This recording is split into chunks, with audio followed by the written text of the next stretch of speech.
ராமாபுரம் அப்படிங்கிற கிராமத்துல சத்தியவிரதன் அப்படிங்கிற ஒரு சாமியார் இருந்தாரு. அந்த ஊர்ல அவரு ஒரு ஆசிரமத்தை கட்டி அங்க எப்பவுமே பூஜைகளை செஞ்சுக்கிட்டு பஜனைகளை அவரு பாடிக்கிட்டு இருந்தாரு. ஜனங்க எல்லாருமே அந்த சாமியார அவதார புருஷனாவே நினைக்க ஆரம்பிச்சிட்டாங்க. அதே ஊர்ல தான் லக்ஷ்மையா அப்படிங்கிற ஒரு விவசாயி இருந்தான். அவன் ரொம்ப சாதாரணமான விவசாயி தான். அவனுடைய வயல்ல விவசாயம் செஞ்சுக்கிட்டு சும்மா இருக்கிற நேரத்துல கோயிலுக்கு போய்கிட்டு இருந்தான். அப்படி அவனுடைய பொண்டாட்டி பிள்ளைய அவன் ரொம்ப நல்லபடியா பாத்துக்கிட்டான். யாருக்காவது உதவி தேவைப்பட்டா அந்த உதவி கூட லக்ஷ்மையா பண்ணிக்கிட்டு இருந்தான். லக்ஷ்மையாவோட பொண்டாட்டி பேரு சீதா. என்னங்க, நாளைக்கு அந்த சாமியாரோட ஆசிரமத்துல யாகம் வளர்க்குறாங்களாமா. நாம கூட அந்த யாகத்துக்கு போலாமா? யாகமா? எதுக்காக சீதா இந்த யாகம்? ஊருக்கு நல்லது நடக்கணும்னு, அதே மாதிரி நம்ம பசங்க எல்லாரும் நல்லா இருக்கணும் அப்படிங்கிறதுக்காக தான் இந்த யாகம் செய்யறாராம். அப்படி பார்த்தா நானும் தினமும் யாகம் செஞ்சுக்கிட்டு இருக்கிறவன் தானே. நாளைக்கு வரப்போகிற தலைமுறைக்காக விவசாயம் பண்ணிக்கிட்டு இருக்கேன். என்னால் முடிஞ்ச வேலையை பார்த்துக்கிட்டு வேணுன்றவங்களுக்கு உதவி செஞ்சுக்கிட்டு இருக்கேன். இதுவும் யாகம் தானே. நீங்க எப்ப நான் சொன்னதை கேட்டிருக்கீங்க? உங்க வேலையை போய் பார்த்துக்கோங்க. அப்படி அடுத்த நாள் லக்ஷ்மையா எப்பவும் போலவே வயலுக்கு போய் வேலைய செஞ்சுக்கிட்டு இருந்தாரு. இப்படி இருக்கும்போது யாரோ காப்பாத்துங்க காப்பாத்துங்க அப்படின்னு கத்துற சத்தம் கேட்டுச்சு. அதனால லக்ஷ்மையா என்ன இது அப்படின்னு பார்த்தான். அப்போ பக்கத்து வயல்ல இருக்கிற சுப்பு கைய அசைச்சுக்கிட்டு இருக்கிறத கவனிச்சாரு. உடனே லக்ஷ்மையா வேக வேகமா சுப்பு பக்கத்துல போனாரு. சுப்புவோட வாயிலிருந்து நொர வர்றத லக்ஷ்மையா கவனிச்சாரு. அதனால சுப்புவை ஏதாவது பாம்பு தான் கடிச்சிருக்கோம் அப்படிங்கிறது லக்ஷ்மையாவுக்கு உடனே தெரிஞ்சு போச்சு. ஐயோ, நம்ம சுப்புவை பாம்பு கடிச்சிருக்கு. இப்போ என்ன பண்ணுறது? ரொம்ப தாமதமாக்கிட்டா அவன் உடம்புல விஷம் ஏறிடுமே அப்படின்னு லக்ஷ்மையா பாம்பு கடிச்ச இடத்துல ஒரு துணியை வச்சு இருக்க கட்டிட்டு அவருடைய வாயால அந்த விஷத்தை எடுத்து துப்பிட்டாரு. அதுக்கப்புறம் கொஞ்சம் கூட தாமதிக்காம அவருக்கு தெரிஞ்ச பச்சை இலைய பயன்படுத்தி விஷம் உடம்புல ஏறாத அளவுக்கு பாத்துக்கிட்டாரு. அதனால கொஞ்ச நேரத்துக்கு அப்புறமா சுப்பு எழுந்திருச்சு நின்னான். ரொம்ப நன்றி லக்ஷ்மையா. நேரத்துக்கு வந்து என் உயிரை காப்பாற்றியிருக்க. நீ வர்றதுக்கு கொஞ்சம் தாமதமாயிருந்தா என் உயிர் போய் சேர்ந்து இருக்கும். என் பொண்டாட்டி பிள்ளையெல்லாம் அனாதியாக இருப்பாங்க. சுப்பு, அப்படிலாம் ஒன்றும் நடக்காது. நீ கொஞ்சம் ஓய்வு எடுத்துக்கிட்டீன்னா எல்லாம் சரியாயிடும். சரியா? அப்படி சொல்லி லக்ஷ்மையா சுப்புவை கூட்டிக்கிட்டு போய் அவங்க வீட்ல இறக்கி விட்டான். நடந்த எல்லா விஷயத்தையுமே சுப்புவோட பொண்டாட்டி கிட்ட சொல்லி சுப்புவை இன்னும் கொஞ்ச நாளுக்கு ரொம்ப பத்திரமா பாத்துக்கோங்க, அவனை எங்கேயுமே அசைய விடாதீங்க அப்படின்னு சொல்லிட்டாரு. ரொம்ப நன்றிங்க அண்ணன். வீட்டு நிலைமை சுத்தமா சரியில்லை. சாப்பிடுறதுக்கு ஒரு பிடி அரிசி கூட கிடையாது. அதனாலதான் அவரு வயலுக்கு வேலைக்கு போக வேண்டியதா போச்சு. இல்லைன்னா நான் அவரை அனுப்பியிருக்கவே மாட்டேன். நீ ஒன்றும் கவலைப்படாதம்மா. நான் கொஞ்சம் பொருளை கொடுத்து அனுப்புகிறேன். அவன் குணமாகற வரைக்கும் அதை பயன்படுத்திக்கோ. நீங்க பண்ண உதவி இந்த ஜென்மத்துல மறக்க மாட்டேன்னு. அவரோட உயிரை காப்பாத்திருக்கீங்க, எங்க உயிரை காப்பாத்த போறீங்க. அதெல்லாம் ஒன்றும் இல்லைம்மா. மனுஷனுக்கு மனுஷன் உதவி செய்யலைன்னா வேற யார் வந்து செய்ய போறா? அப்படின்னு அங்கிருந்து கிளம்பி லக்ஷ்மையா வீட்டுக்கு வந்துட்டான். அதுக்கப்புறமா அவருடைய புள்ள கையில கொஞ்சம் பொருட்களை சுப்புவோட வீட்டுக்கு கொடுத்து அனுப்புனாரு.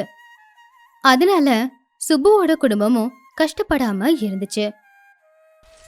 அதுக்கப்புறமா லக்ஷ்மையா கோயிலுக்கு போய் சுப்புவுக்கு எதுவுமே ஆகக்கூடாது அப்படின்னு அந்த கடவுள்கிட்ட வேண்டிக்கிட்டு வந்தாரு. கொஞ்ச நாளுக்கு அப்புறமா சுப்புவுக்கு எந்த பிரச்சனையும் இல்லாம அவன் முழுசா குணமடைஞ்சிட்டான். அதை பார்த்து லக்ஷ்மையா ரொம்பவும் சந்தோஷப்பட்டான். இப்படி இருக்கும்போது ஒரு நாள் அந்த ஊர்கோவில்ல இருக்கிற பூசாரி ரொம்ப பதட்டமா வேக வேகமா நாட்டாமைய பார்க்க போனான். ஐயா, நடக்கக்கூடாதது நடக்கிற மாதிரி இருக்கு. எனக்கு ரொம்ப பயமா இருக்கு ஐயா. கோயில் கதவை திறக்க முயற்சி பண்ணாலும் திறக்க முடியல. என்ன பண்றதுன்னே புரியல ஐயா. அதனால தான் உங்களை தேடி வந்திருக்கேன். அட, என்ன சொல்றீங்க பூசாரி நீங்க? பலாயிரம் வருஷமா இருக்கிற கோயிலோட கதவு, அதை திறக்க முடியலையா? அதுதான் எனக்கும் புரிய மாட்டேங்குது ஐயா. நீங்க ஒரு தடவை வாங்க, வந்து என்னன்னு பாருங்க. சரி, வாங்க போலாம். அப்படி நாட்டாம பூசாரி 2 பேரும் போய் மறுபடியும் ஒரு தடவை கோவிலோட கதவை திறக்கிறதுக்கு முயற்சி பண்ணாங்க. ஆனா எவ்வளவுதான் முயற்சி பண்ணாலும் அந்த கோவில் கதவை மட்டும் திறக்கவே முடியல. அதனால என்ன பண்றதுன்னு தெரியாம அவங்க 2 பேரும் அங்கிருந்து வந்துட்டாங்க. பூசாரி அன்னைக்கு இரவு ரொம்ப கவலையா படுத்து தூங்கினாரு. அடுத்த நாள் காலையில மறுபடியும் பூசாரி நாட்டாமைய பார்க்க வந்தாரு. ஐயா, ஜமீன்தார் ஐயா, நேற்று சாமி என் கனவுல வந்தார் ஐயா. கோவில் கதவை திறக்கிறதுக்கு என்ன பண்ணணும்னு சொன்னார். அப்படியா? என்ன சொன்னாருன்னு சொல்லுங்க. கதவு திறக்கிறதுக்கான ஏற்பாடு செய்யலாம். இந்த ஊரில் இருக்கிற ரொம்ப நல்லவங்க யாரோ அவங்க வந்து கதவை திறந்தாதான் கதவு திறக்குமா ஐயா. அப்படியா? அப்படின்னா நம்ம ஊர்ல தான் ஒரு சாமியார் இருக்காருல்ல, ஊர் ஜனங்க எல்லாரும் அவரை பெரிய மகான்னு சொல்றாங்க. அவரையே கூட்டிட்டு வந்து கதவை திறக்க சொல்லலாம். ஆமா ஐயா, அவர் நம்ம ஊருக்காக எத்தனையோ யாகங்களை நடத்தினாரு.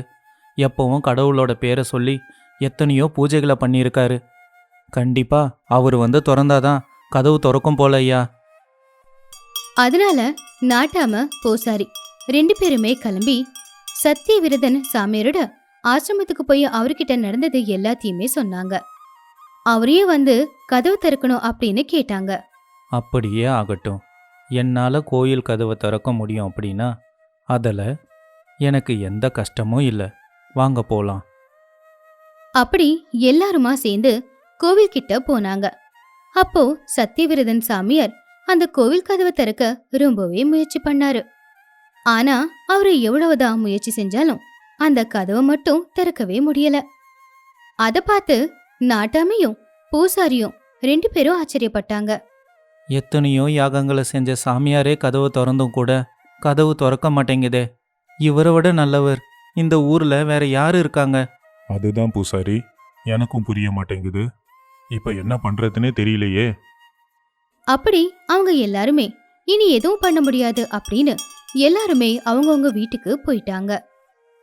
நாட்டாம வீட்டுக்கு போனாலும் கூட கோவில் கதவை எப்படி திறக்கிறது அப்படிங்கறத பத்தியே யோசிச்சுக்கிட்டு இருந்தாரு. எவ்வளவுதான் யோசிச்சாலும் அவருக்கு என்ன பண்றதோன்னு ஊர்ல இருக்கிற புண்ணிய செஞ்சவர் யார் அப்படிங்கறத தெரிஞ்சுக்கிறதோன்னு தெரியல. ரொம்ப நேரம் யோசிச்சு கடைசியில அவர் ஒரு முடிவுக்கு வந்தாரு. அடுத்த நாள் காலையில ஊர்ல இருக்கிற எல்லாருமே பஞ்சாயத்துக்கு வர சொன்னாரு. மக்களே, ஏற்கனவே நம்ம ஊர்ல இருக்கிற கோயிலோட கதவு திறக்க முடியலன்றது உங்க எல்லாருக்குமே தெரியும். அந்த கடவுளே பூசாரியோட கனவுல வந்து யாரு ரொம்ப நல்லவங்களோ அவங்களால மட்டும்தான் அதை திறக்க முடியும்னு சொல்லியிருக்காரு. அதனால நம்ம ஊர்ல எல்லார விட நல்லவங்க யாருன்னு எங்களால கண்டுபிடிக்க முடியல. அதனால தான் உங்க எல்லாரையும் நான் வர வச்சேன். இப்போ நாங்கள் என்ன பண்ணணும் ஐயா? ஊர் ஜனங்க எல்லாரும் தனித்தனியா போய் அந்த கதவை திறக்க முயற்சி பண்ணுங்க.